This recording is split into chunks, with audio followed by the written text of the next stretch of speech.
bravissimo. I'm the Vice Chair of the IEEE Polito Student Branch.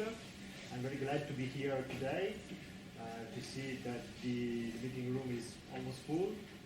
And today we are going to listen to a speech entitled How to Feed a Growing Population While Conserving the Planet's Resources, IoT to the Rescue, by Grimblatt.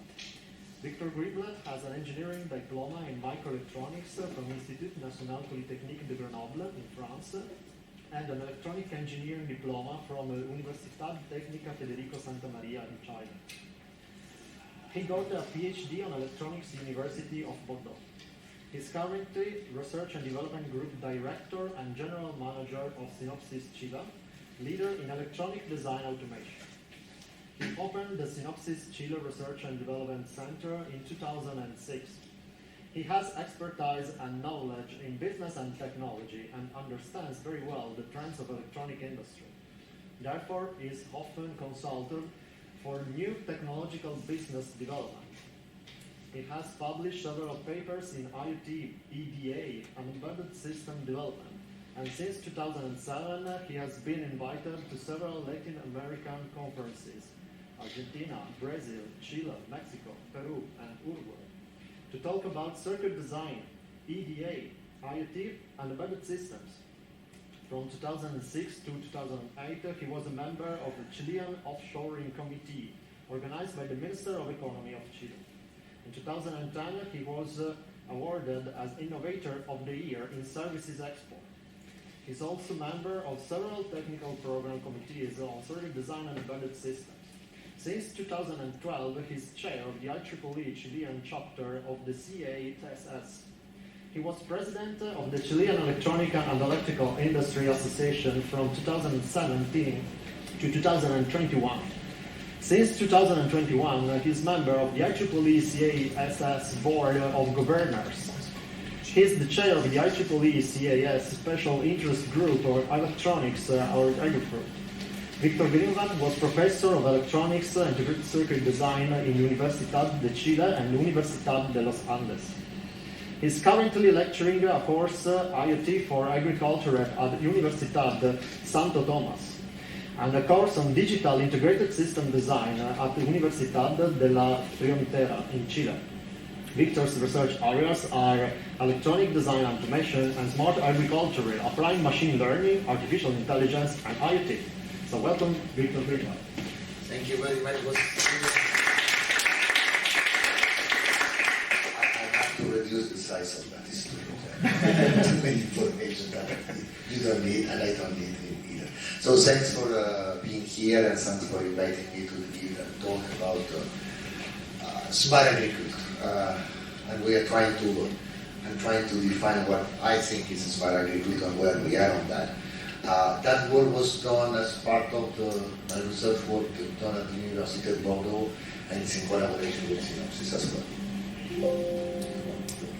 Okay, so how I start with that, and I'd like to tell that, is that so I have a countryside home, and because of some personal reason, I start spending more time at the countryside.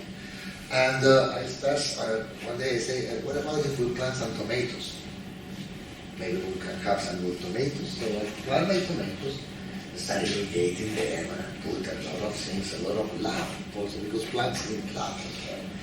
And I continue irrigating, and some of them die. And I don't know why. So my first conclusion was that maybe plants need more than water. Maybe we need to do something different, because why they die? And after working with some agronomists, one told me that we are far away from smart irrigation, because a lot of people are talking about smart irrigation. We were discussing this morning. We are really far from smart irrigation. And also tomatoes, lettuce, and other vegetables, they are all different. Even inside lettuce, they are different from an agronomist's point of view. And finally, what about fruits? Do we know fruits? Do we know how a tree grows? Do we know how deep are the roots? Do we know where we have to measure things? So that's a lot of questions I start asking myself.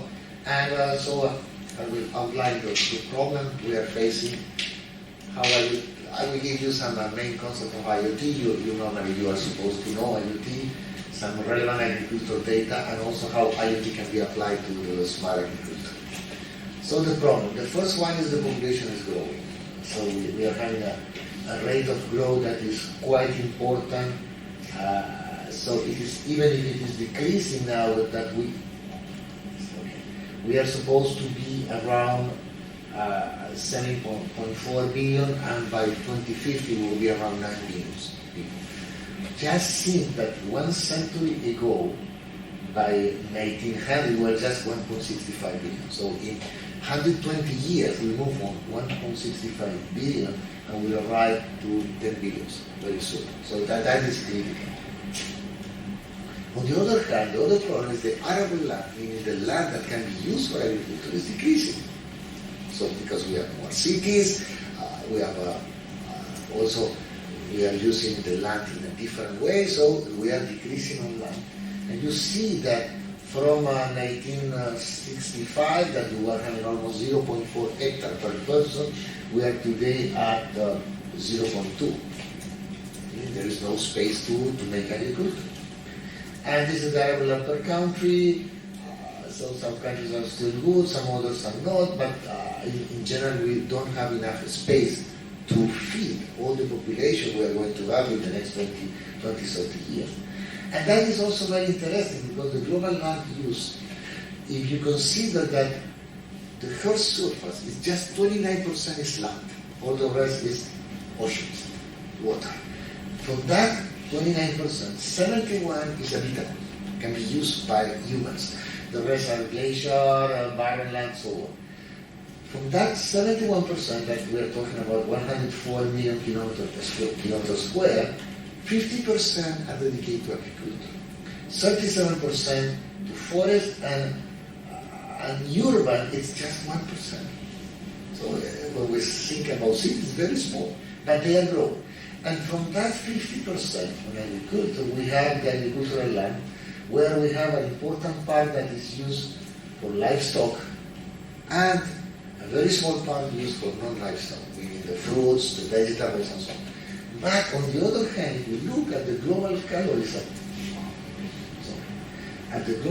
supply, we see that from the meat, I'm not vegetarian, I'm not going against meat, but we have to understand that to understand how to use the land. So the meat and all that is giving a very small percentage of our global calorie supply. And the rest is coming from the vegetables. And same for the global protein supply. It is true that meat gives more protein, but it's not a lot. So not only we have a problem that we don't have enough land, also we have to know how to distribute that land so we can feed all the population. And we say all the population, and this is very clear, we have to talk about all the world population, because there are differences between some countries and others about what is called food security, the capability of providing food to all the population. We also have the climate change, and by the way, IEEE just launched you told me that this is technical activity board, okay, just launched a technical activity board on climate change, because it's becoming very important, and IEEE is trying to see how we can help, because technology should help, and we do technology. Those are the problems, impact caused by rising temperature. Today we are seeing that some regions are having fruits and vegetables that were not having 20 years ago, because of the change of the climate. Because as the temperature rises, we can start having different kind of food. Climate change is a major challenge for agriculture. Major challenge. But also, agriculture is a major challenge for climate change, because 1/3 of the total GHG, greenhouse emission, gas emission, is produced by agricultural, forestry, and change of earth. 47% is land conversion, and here we can talk a lot about Brazil, because Brazil is destroying the Amazon forest to grow cows for the livestock. I want to say they are destroyed because they produce fire. So you cannot say that the human is doing something, that they produce the fire that is destroying hectares of forest. and that is producing a problem. We were talking this morning, so you see that the methane and the manure it's important, but the most important is nitrous oxide from fertilizer soils. This is one of the the most important factor on the GHG emission. Biomass, the rice production, the farm machinery, and so on. So the agriculture is suffering the climate change, but it's also responsible for the climate change. For 2050, we need to increase the productivity. The production needs to be increased by 70% to feed all the population we will have. And the fresh water, that's another problem. The fresh water, it's because sometimes we say, yeah, we have a problem, we are using too much water for our shower, let's reduce the time we are. The main consumer of water is agriculture. It's not mining, it's not industry, it's agriculture. And this is based on the war. We have almost 70%, and if we look at Europe is, I think, is the most well-balanced continent on the usage of water, because you have in Europe almost 30% for the agriculture, 30%, it's maybe 30% for domestic, and maybe 30% for the industry. But if you look other places, like, for example, South America, North America, you see more than 60%, more than 50 to 60% is dedicated to agriculture. So, and the campaigns to reduce the usage of water is talking about the domestics. It's not talking about agriculture. And by the way, the majority of this water is waste. Not only agriculture is using a lot of water, but it's also wasting a lot of water. Because when you irrigate, there is the percolation going down, etc., etc. So not only we are using a lot, but and agriculture global water demand is estimated to increase by 19% by 2050. This is the renewable internal freshwater resources, so we are having big problems. Farmer distribution, that's very, very interesting, because we can discuss a lot about the smart agriculture, but who is going to use them? 80% of farms worldwide operate on less than 2 hectares. 2 hectares is nothing for a farm, it's absolutely nothing, it's very small. Meaning that 80% of farms belong to very poor people, that maybe with these 2 hectares they can feed themselves, and maybe they can sell something. About 500 million farms smaller than 2 hectares worldwide. In the poorest country, 70% of land is operated by farms smaller than 5 hectares.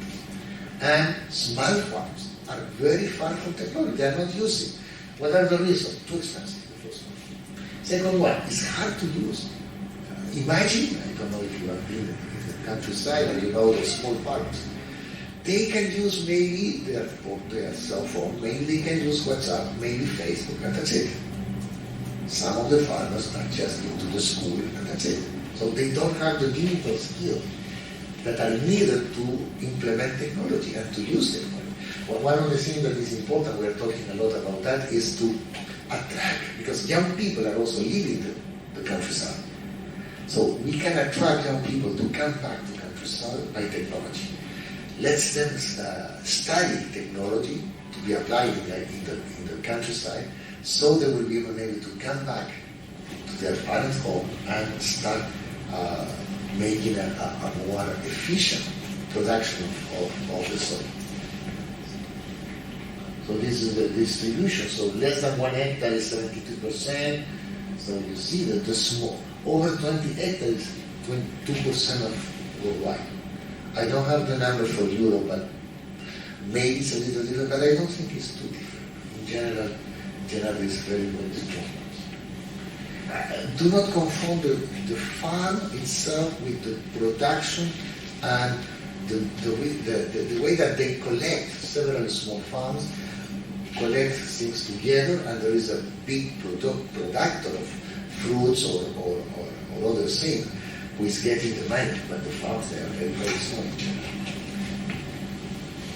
Okay, 5 key takes away from United Nations. This is very important for me. Humans have already transformed more than 70% of the Earth's land. Food systems are responsible for 80% of deforestation, 29% of greenhouse gas emission, and are the single largest cause of biodiversity loss on land. We are very bad. We are very, very bad. Protecting and restoring ecosystem could provide more than a third of the land-based climate action needed to meet global warming goals. The work has already passed the results for this year. May 5th we passed the results for this year. So we are already... land degradation threatens marginalized community the most. But this group have much to contribute to ecosystem restoration and protection. And finally, the world face a stark choice between protecting and restoring land and business as usual. So if we continue the same way as we are doing today, that would be a catastrophe. That is very interesting. I was telling you this morning the planet boundaries defined by Johan Rockström from the Stockholm President. So they define 9 planet limits, boundaries. We cannot go over this value. The value here is the one. If we go over, we are on the red area, so meaning that we are destroying the coast.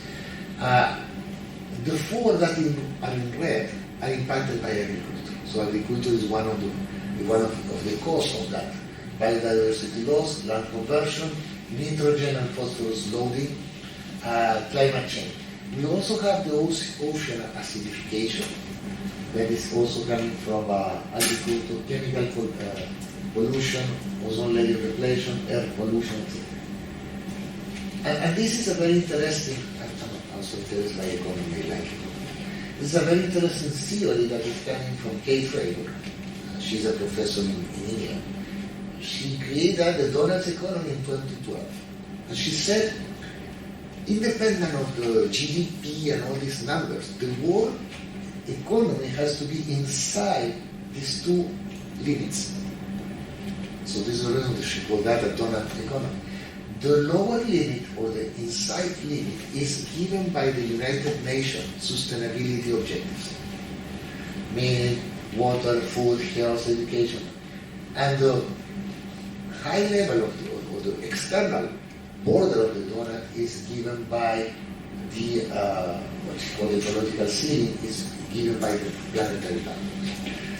So she said, we do not have to talk anymore about GDP growth, we have to talk where we are and those parameters. If we are inside the donut, we are okay, we don't need any more. This is something to discuss.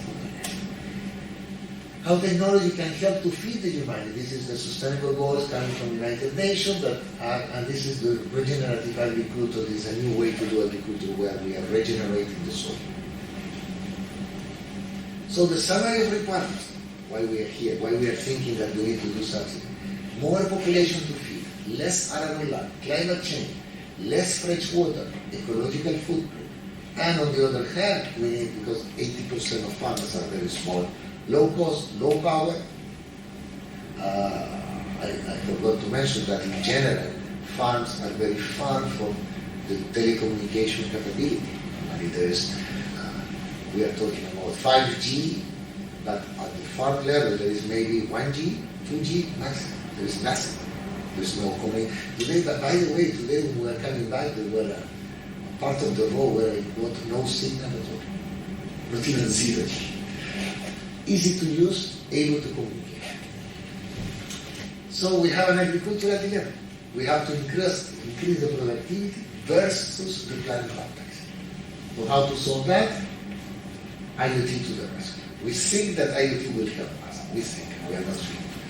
So do we know how plants grow? Do we understand plants? And agronomists understand plants. We electronic guys, we don't understand plants. And we need to start understanding plants. So the plants are a very complex system. And I have divided the system in 3 parts. The plant itself, where you can measure, and I know that Daniel and Christine is measuring the impedance of the plant. So they're measuring the plant itself. You can look at the leaves. You can look at the color of the leaves, and you will get a lot of information. You have the soil. The soil is where the plant develops. So you can also analyze the soil. And you have the environment. The environment is the environmental temperature, the weather conditions, the oxygen, the light, and so on. Okay? And the model of growth should be a function of these 3 main components. We have no idea what is this function. We don't know how to get it. We don't know if it is a linear function. I doubt it is linear. We don't know if it is exponential. We have no idea. But it will be good if we can get it. In my work, I have eliminated the plant itself. I'm not taking care of that. I'm mostly taking care of the stew part of the equation. So the soil, without going into too much detail, there is the texture of the soil, the type of soil. It's sandy, clay, what kind of soil I have. And it's very important because if the soil is too sandy, when you irrigate, water will go directly to down. When you have clay soil, it's more horizontal distribution. When you have sandy soil, it's vertical distribution. So, this is something I learned from agronomy. On a sandy soil, you have to irrigate more often, but less quantity. On the clay soil, you have to irrigate less often, but more quantity of water. So there is also an equation to take the water, the amount of water that is there, and there is a lot of discussion how much water you need, how much to measure that. And we have some ideas using optical saying, today the agronomists, what they do is they take a sample of the soil, they bring it to a lab, and they measure it. Same for the quantity of water. The best way to measure water is you take a sample of the soil, you take the weight of that, and after you dry that soil, the temperature, it's almost 1 day on an oven at 120 degrees, and after you take again the weight, and the difference of weight is proportional to the humidity. But it takes 1 day. So if you want to add based on that, it will be too late. Maybe the plant will die. Potential of hydrogen, the pH, it's very, very important, the pH. And by the way, try to think how to measure pH on the soil. Normally we know how to measure pH on a liquid. An aqueous solution, there is no aqueous solution, it's a soil pH. Temperature, this is the easy. And salinity. Salinity, that is, the more the soil has salt, the less water the roots will take. So you can irrigate the soil, and the plants will die anyway because there is too much salt on the soil. And they need more energy to take the water when it is too salty. So here is the function we can propose. And I was even thinking about to have a spice model of that, because if you can try to associate these kind of things to capacitors, resistance, inductance, we can maybe try to do a spice model and simulate and try to predict what is going to happen. Environment, this is the light, the temperature, the weather, the relative humidity. The more the weather is, the more the wind is strong, you have more evaporation of the water, so you have you are losing more water. This morning we were visiting, and it was fun because how to protect the humidity of the soil. And the place where we were, they are using something, an idea coming from Chile. But for me it was normal. I have seen that for years, how to protect, how to make an isolation of the soil against temperature so the water will stay longer. It was it's an interesting. Okay, relevant parameters to consider: the water, the nutrients, the pH, the temperature, the salinity, the light, the environment temperature, the weather. And some of them are fully dynamic, meaning that they can change at any time. For example, the humidity can change. And this is artificially modified. We can irrigate. Same for the nutrients, it's partially dynamic. It's not changing too often, but it's changing. The pH is the same, the temperature. However, the salinity can be modified. Yes and no. If your soil is too salty, you have to clean the soil. Meaning that you have to take that out, going through, clean with water to eliminate the soil. So it's modifiable, but it's very expensive and complicated. But think, for example, the light. Light is fully dynamic, and you can only modify it if you are in a greenhouse. But if you are outside, you cannot modify it. Same for the temperature outside. The weather is the same, it's fully dynamic, you cannot change it. And the relative mean we cannot change. We can only change in a green cloud. So we have some variables. If you work on the agriculture outside, you have some variables that you cannot even, you can measure, but you cannot control. Can we measure all of them? Exactly. So some relevant agricultural data to understand that. We use a term called agribusiness that was coined in 1957. This is not a new term by Goddard and Davis. It's business of agricultural production and include all these kind of things. Agri-chemicals, breeding, crop production, distribution, etc. So it's a very general term talking about agriculture. Some interesting facts. Approximately 1/3 of the food produced globally for human consumption is waste. Okay, waste. And we have areas of the world where people have no food, but 1/3 is waste. Food products are a major part of the mission, we already say, produced by the, transportation, we talk a lot about transportation, it's making emission, it's coming from food, because we have to transport food. World crop yield increased by 77% between 61 and 2007. So when we are saying technology and IoT to the rescue, but we already had a lot of rescue here. We increased by 77%. How? Machinery, mechanization, tractors, improvement of new units, environmental friendly cultivation techniques, genetic transformation of seeds. For example, today there is a lot of research about how to change genetically the seeds so they can grow with less water. It's not, we are not saying to create new things that are weird. No, we are saying how we can continue eating having less water. Emissions from primary production have been reduced by 23% between 1990 and 2020. So we have done a lot of things, but we have to still do more. The main actor in the value chain, this is a very complicated value chain, the food. You have the farms, you have the logistic companies, you have the food processing companies, and the consumers. And the consumers are changing.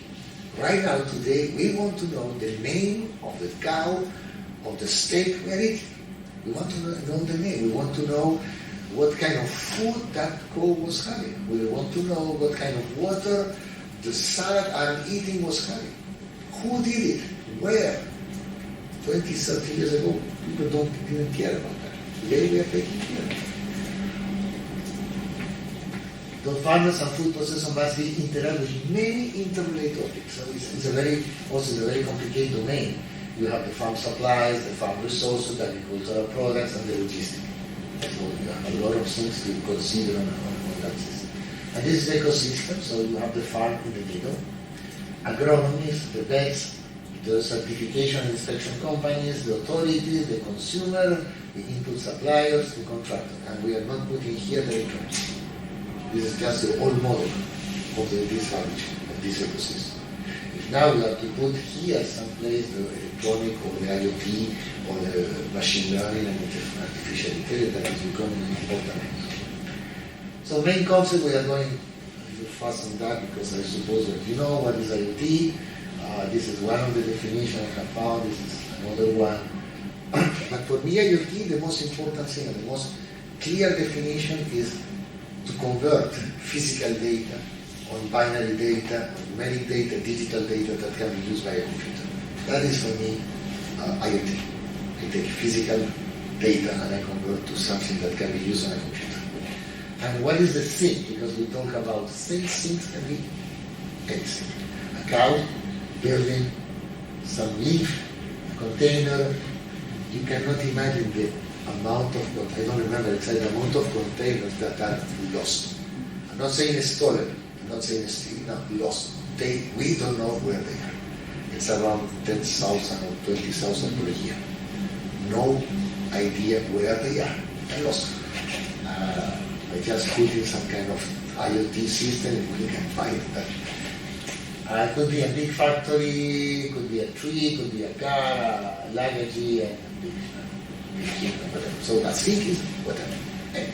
So the main question is, okay, this is the applications, IoT, the smart home, the factory IoT that include the agriculture, the connected vehicle, the smart cities, the wearable, the health and fitness, and this is a market that is growing very quickly. This is the main IoT architecture, so you have the devices with a low power wide area network. After you go into the internet through gateways, and you go through networking relays. But we are going to take care of that part on the device. So how to connect a SIM to internet? Because I cannot connect a cow to the internet. I cannot connect a satellite. So I am working through a node or the edge. I'm using some kind of communication that in general is radio link. I go to the gateway and I transmit that to the network. So a network link to a server. That's the main idea. And what is a node? A node is a system that will have the sensor and actuator, will have the security network access, the digital, the RF, and the power supply. And IoT has a lot of threat and security issues. So we need to be here very careful about that. So the connection type and how to choose, so depending on the amount of bytes or bits you want to transfer and the distance, you have to choose something.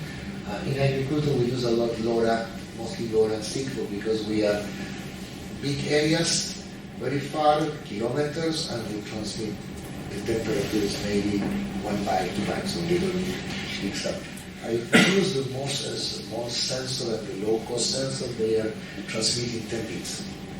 Because the value between 0 and 20, so 23 is 10 bits. Data processing can be done in the cloud, the gateway of the edge. It's becoming common. It's very efficient, needed for fast action. And edge computing refers to the computation and analysis of data on the distributed device, positioned at the edge of a network, and by, according to Gartner, by 75% of data will be processed on the edge. Edge does not mean I put a sensor there. Edge means smart devices. As edge means I need to do my own processor. I need to have processor. I need to have software. I need to have communication. That is edge. So it's more complicated than just having a sensor. So this is the edge architecture. You have a battery, the energy investing. Sensor, I sent that to the meeting. I found a paper that was made by a couple of professors in Chile. They are taking energy from the leaves of trees. And they think that that will be enough to power supply the sensors. That will be in the edge.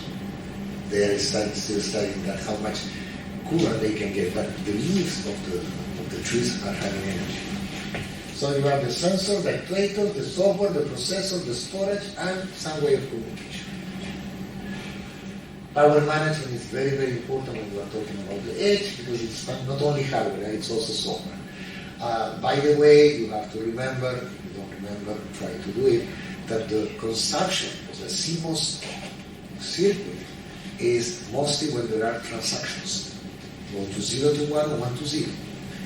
So you say, okay, what is related to software? Because the software is producing those transactions. So when you do a bad software, you are having more 1 to 0, 0 to 1.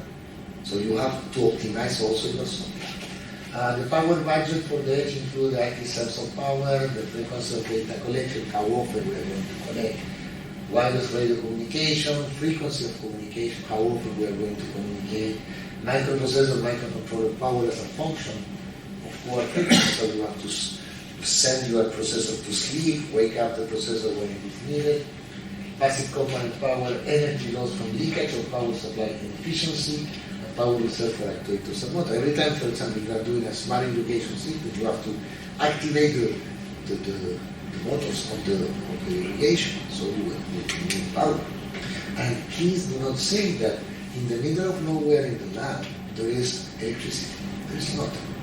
There is not. And it's too difficult to bring electricity to you because you have to put cables and it's quite complicated. So some architecture, IoT architecture example, this is a high-end SoC that is mostly used for vision, for driverless car, but for agriculture we use mostly a low-end SoC where the important part is the processor and some interfaces, the ADC, the PWR, SPI, so all the interface for sensors. So the main requirement for the node, based on that, is low power, because it's far from energy sources, able to send and receive data, far from internet connection, able to process that data on the edge computing, low cost, because it is intended for a small and medium fiber, easy to use because of the digital skill of the user, and able to handle several sensors. I don't want to put a processor in one sensor. I want to put a processor every 10 sensors or 15 sensors. So I need to be able to process several sensors at the same time. So my software needs to do a good polling of the values so I can, so I get a value, I process that, I get the next value from another sensor, I process that, and so I do a loop. So we define in that word that an SoC is then needed for the edge computing.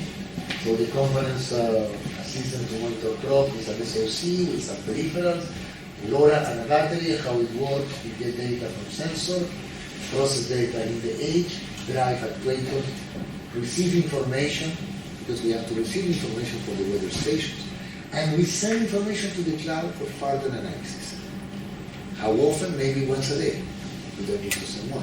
The humidity does not change every minute. It may change every 2 hours, 3 hours. So the IoT applied to horticulture and fruit growing. This is my project. What and how to measure. So measurement condition, easy. It has to be important to be easy. The cost, timing, the periodicity, the accuracy, sensor accuracy and positioning. It's the low-cost sensor is giving you a value. How to make a good interpretation, but also what is the interpretation for a tomato, what is the interpretation for a salad, what is the interpretation for apples. It's not the same. So you have to take that in. Able to work on automatic system, edge computing, and low power. So just to remember, we know, for example, how deep are the roots per species. For example, if you are taking apples, you have to put your sensor mostly 40 centimeters deep. If you are talking about salads, maybe 10 centimeters is enough. If you are talking about potatoes, the roots are there, so maybe 10 centimeters are different. So it depends on the species. It's not general. You cannot make a system that will work for every single animal. So this is some kind of sensor selection for some experiment I did. So the soil moisture, I work with resistive sensor and capacitive sensor. These are very low cost. Nutrients optical sensor, this is more complicated. So it has been found that if you send light to the soil and you take the reflection is proportional to the nutrients. So that's the way. So some people are doing that with drones or satellite, but it's quite expensive. So we need to find another way to do this. pH also is very expensive. I found only one sensor that can go directly to the soil. Soil temperature is easy. Soil salinity, it's quite expensive as well because we have to measure productivity. It's not cheap. And the outside they are all very low cost. So this is the low cost we have. And during the pandemic, I did some lab at home. So I did several experiments that were conducted in a balcony because it was at home. I used an Arduino Uno, I used moisture and temperature sensor. Now I'm using an Arduino that is transmitting through LoRa, just to make some testing. And experiment went in spring, summer 2020, 2021, and fall. Sorry, spring, summer, south hemisphere, not north hemisphere. So, okay, because we have to make. Next time I have to put the quarter.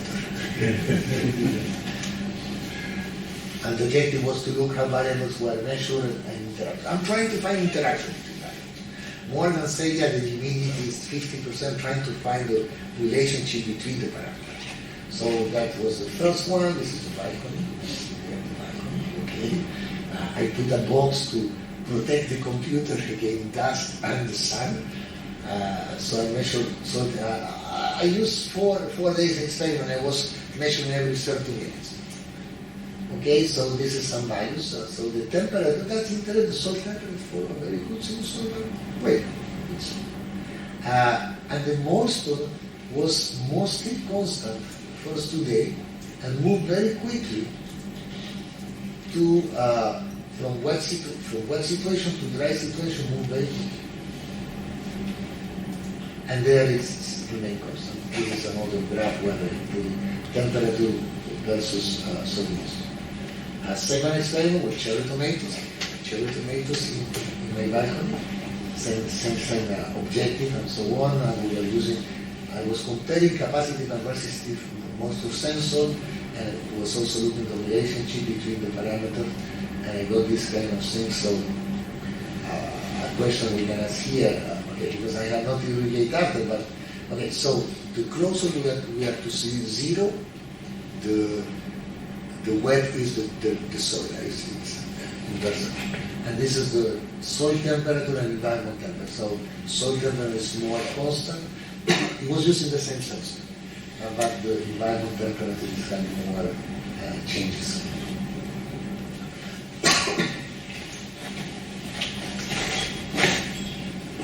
So the same kind of comparison.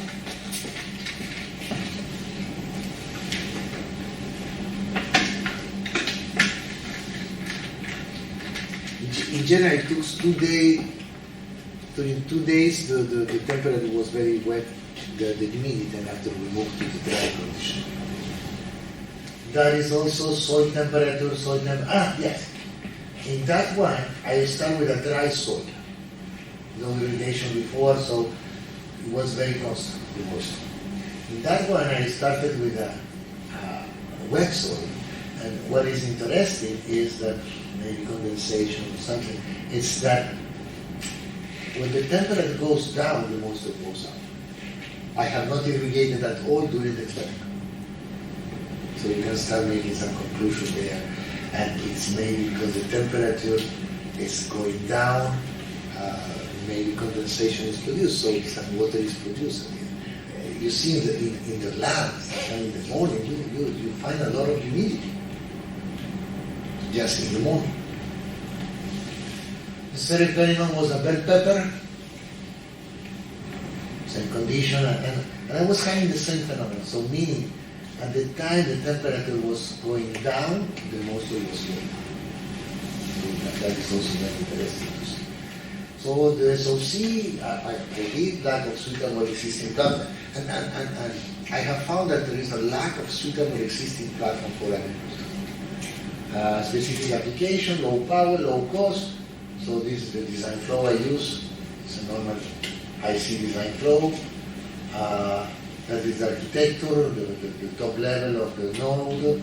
So I have the SOC, the sensors, the LoRa communication, and the outputs.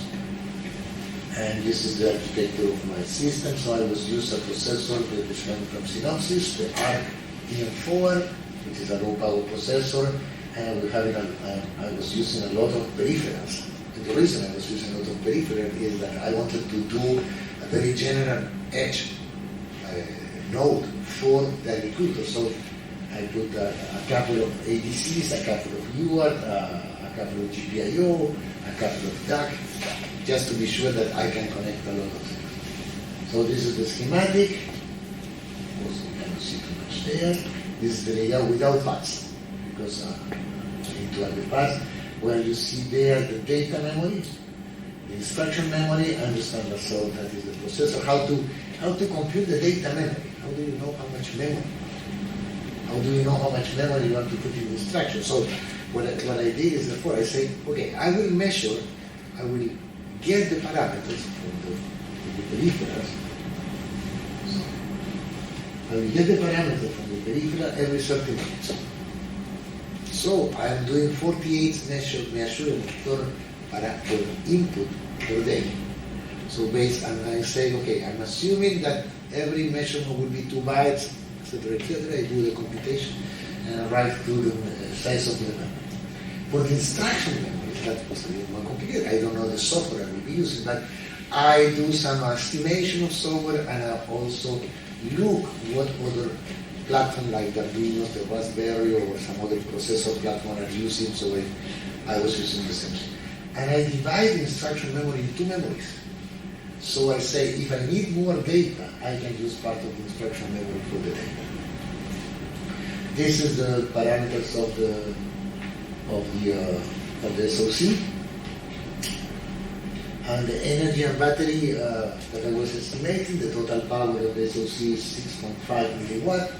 Assumption, system will read the right vehicle at 48 times a day. System will work for 60 seconds when reading, writing IOs and processing information. LoRa chip, took that from the center information, runs at 3.3 volt, and current during transmission is around 14 milliamps. Data will be sent once a day. We will use 60 seconds to send the data. Energy during sleep time is considered negligible, zero. So with that, the total energy needed is around 6.02 milliamps per hour. So what about the battery? So with that, okay, it is said that an embedded system or an independent system will last for at least 3 years without any human intervention. So you have to have a battery that will last for 3 years. If not, it will become, okay, in agriculture you can say, yeah, but every time in fruits, 3 years is okay. In vegetables, it's less because we are changing the vegetables very often, but in fruits, no. So with a 10,000 milliamp battery, the system will operate for almost 4 years, considering only the core. So with the parts and peripherals, 3 years can be achieved. And this is the size of the battery that can be used. Now we need to connect all the SOC to the outside world supervisor. Okay, so some conclusions. The first one is, what are the topics that keep me awake, that keep my attention and keep me awake? The first one is lack of low power and low cost sensors for the majority of the parameters that are influencing plant growth. There is a lack of these sensors. I know that there is a lot of research on that, but today if you look at the commercial sensors, and we say low cost, we are talking about €1 per sensor. This is low cost. If you start talking about 10 euros, it's already too expensive per sensor. Do not forget that we are talking about hectares, and maybe we need to put 100 sensors. So when you say 100 times 10, it's a lot of money. The second one is the equation and model of plants growth and interrelation between measured parameters. How we can get a model, how we can get this equation, because we don't know this. And if we are able to get that equation, we will be able to do a lot of things. Artificial intelligence. So one idea to get that equation is to get a lot of data and apply machine learning. Another one is to study more and more and more and try to understand. I have found a couple of papers from the 60s and the 70s about the equation, the growth equation. I have not found any paper after the 70s about this. Anyway. Better understanding of plant growth for better IoT system. It is not just to put a sensor and an IoT system. You have to understand the system you are measuring and the system you want to interact. Sensor accuracy over time. Some sensors will be underground, so they will degrade. Other parameters are not yet considered. There are other parameters. Like I was telling the story of we were doing some research on lettuce, and we planted 90 lettuce, 90. 1 week after, there were just 10. So what happened? Birds and rabbits. So all our experiment was over because rabbits ate the salad. Can you measure that? Almonds. Birds take the almonds from inside, and you don't know. So what farmers are doing for birds, they are doing noise, big noise, in the morning. But neighbors are unhappy. And when to run the noise? So we need to detect that. Frozen. We were discussing about frozen this morning. They need big fans to increase the temperature, because if the flower of a tree, a fruit tree, are frozen, you lose the complete production. And it is a you were telling me, 1 night program. That night, you get 0 degrees and your production is over, finished. And when you are talking about 1 hectare of trees, it's a lot. And there are other parameters not yet considered also. Birds that are eating the salads, pests, insects, and so on, so on, so on. And there is another parameter that's not yet considered, is you cannot sell any food. It has to be a nice form. You are not going to buy a tomato if it's not nice. You are not going to buy fruits. In general, they are losing all that part of the production. Adding more capability to the SOC, manufacturing, etc. But for me, the 3 or 4 I have here is keep me awake. I'm thinking on that. Agriculture provides our food. Population is growing, so we need more food. Some people are saying that if we don't waste the food we are wasting, we don't need to increase the production. But I don't know. Some people are saying that, some others are saying anything else. Arable land is decreasing, we need to improve the soil yield. Precision agriculture and IoT is the key, I think. Maybe I'm wrong. But we need that to be the key because this is our work. So if this is not the key, we can go have a beer or something like that. So, machine learning will allow the IoT system to work independently. We are also guessing that. Artificial intelligence, we are also guessing that we provide algorithms to improve the yield. And that is for me the most important. Need to work close to the agronomists. Because they, not only the agronomist, the farmer, they know how things work. We don't. So we don't have to go to see them saying, I have the system for you. No.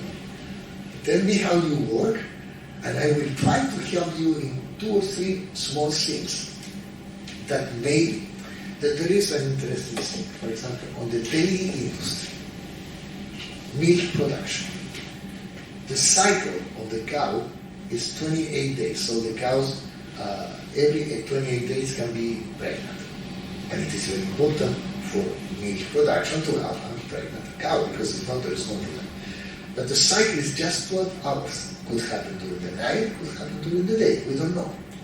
So what is done, I know in Israel there is a lot of research about that maybe here as well, but what we do in small and poor country, there is a person looking at the cow day and night because the cow reacts in different ways when once the cow is ready for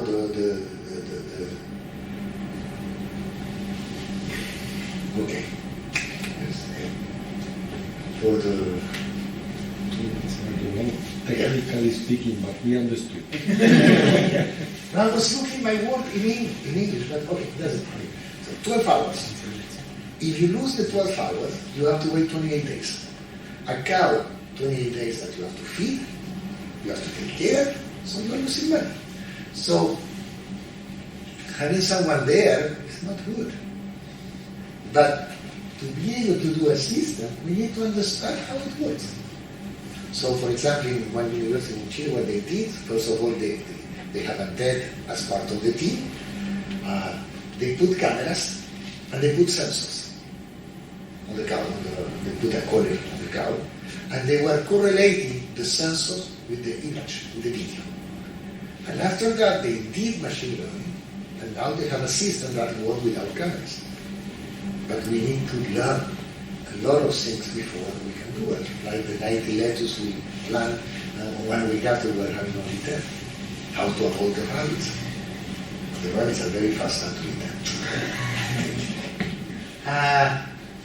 Okay, so that's it. Thank you very much for your attention, and I'm open to any questions.